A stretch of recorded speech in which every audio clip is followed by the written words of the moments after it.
What about things like zonulin? I just had an episode where we talked about that. Does zonulin go down on sulforaphane?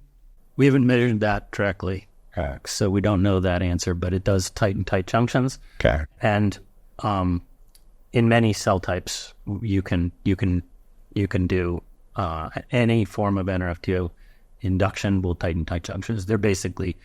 There's whole review articles that talk about all the things that are able to tighten tight junctions. Every one of them that does it through NRF2. I found a study out there that showed that if they use sulforaphane on old versus young mice, it gave the old mice young mice bacteria levels. And listeners might remember, I've talked about this, you can predict someone's age by looking at the number of species of bacteria in the gut. I quadrupled my number of species by using prebiotics when I was writing Superhuman. And it's one of those many markers of aging you could measure. But you're showing that just sulforaphane without any other changes is giving you a bigger diversity or a bigger volume of species. So all we know is that, and actually David has done a lot of work in this area personally, where you can change your diet and how fast your microbiome It's changes. about 3 days, right? Yeah, it's fast. And use me and my kids. Oh, yeah. The best guinea pigs of all are family. My kids have been victims of testing for a long time. So I think that whole business of whether you're able to make butyrate by your microbiome is gonna then go backwards and affect your enterocytes and your neuroendocrine cells there.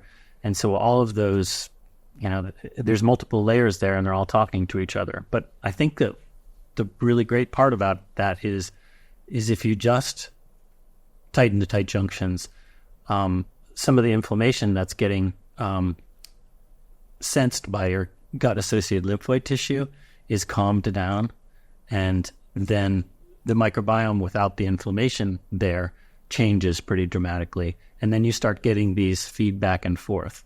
The enterocytes start feeding or making better mucus layer, better separation from the microbiome itself. The microbiome starts, because of the change in its composition, it starts eating different food. Mm-hmm. So when you're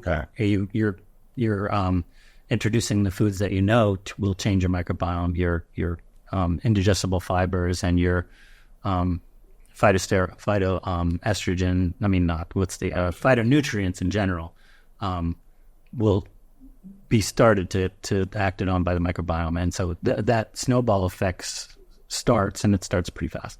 And then in the opposite direction, if you think like, how does a old mouse get old microbiome? It's the opposite, right? The tight junctions get loose. There's LPS. There's just unhealth in general, and the microbiome shifts.